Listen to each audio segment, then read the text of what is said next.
Springfield, Massachusetts. We're going along on a Forest Park drive to see where the various amenities are.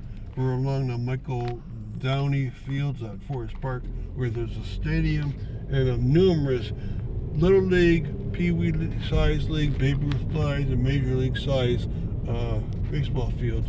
I'm counting about 7 of them here. And I played here when I was very, very young. And so along the way, you can see maps and picnic tables. And so make sure you get a hold of one of those maps.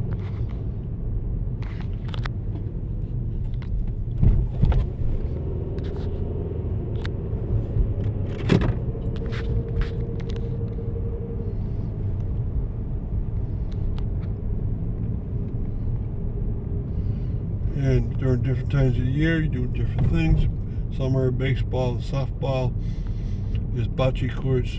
There's rose trellises galore in this park. You can see one right, see many right in front of us. This whole area is incredible for that. In the wintertime, you can see Bright Nights, which is a spectacular display of lights showing off different apparatuses with lights.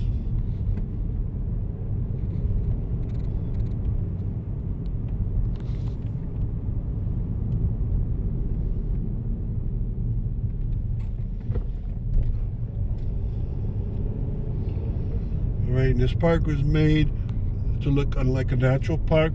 It was not made by the Olmsted brothers or Frederick Law Olmsted, but it was designed to look like one of their parks.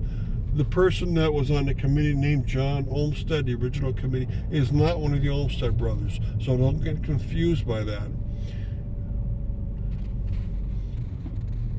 And this park is not a trolley park either.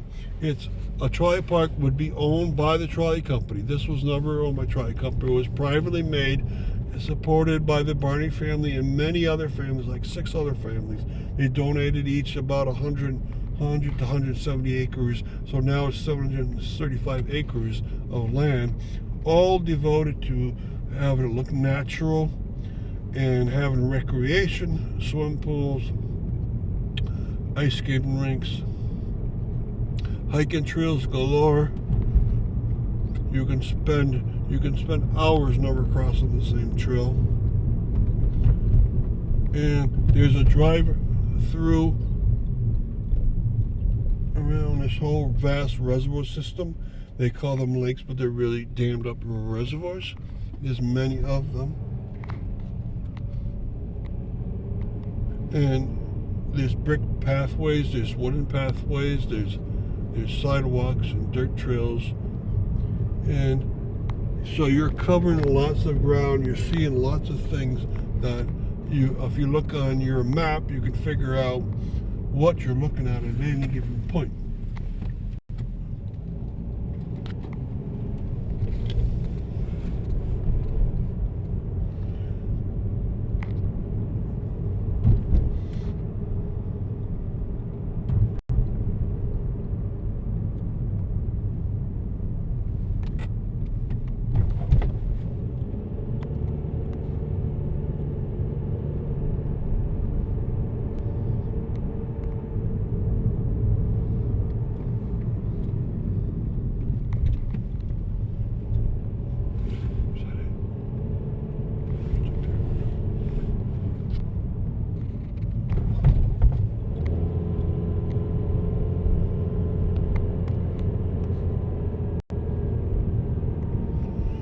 Alright, when we come out to the Forest Park neighborhood itself, this is one of the entry points.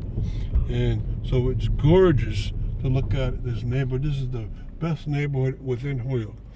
And this park used to be partly in Long Meadow, and that Long Meadow portion went over to Springfield. Pause it. So we took a left to follow the signs up to the Barney House, which was taken down in order to make room for Interstate 91. But near the Barney House is the Carriage House, and we're starting to see that right up here.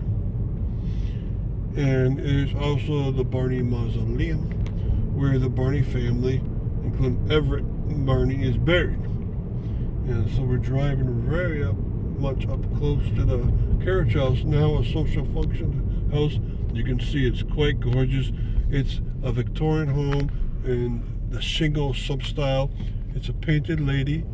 Now, I'm going to show you the Barney family mausoleum. And the reason is because that Barney family is buried inside of that mausoleum up top that hill. So I think you should visit there just to get a sense of how unique this park is. Who has mausoleums inside of a park? Huh? And the park has 4 different entrances. You can come from all 4 cardinal directions, and you can come here for many different reasons. Okay, go ahead. And among those reasons is the duck pond and the aquatic gardens. You see that in front of us, the beautiful aquatic gardens. And those aquatic gardens are much better in the spring than summer. Now we're going to get out of the car. We're going to pause it for a second. The car from our drive around the forest park, and we're walking towards the pavilion.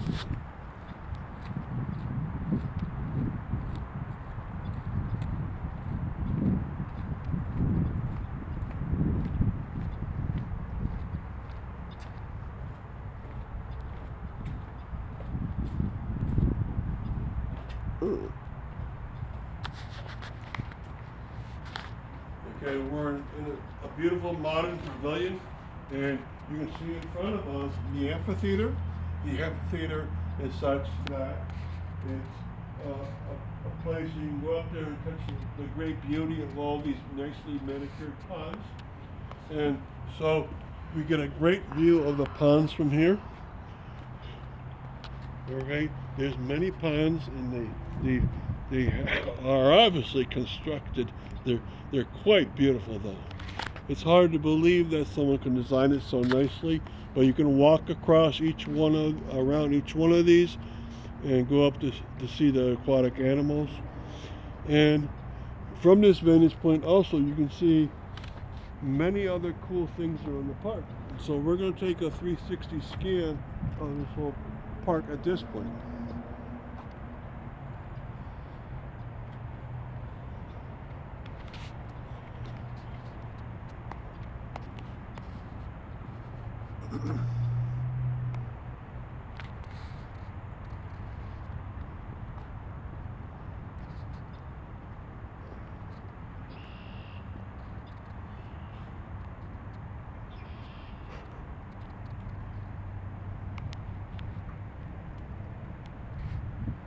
What do you think?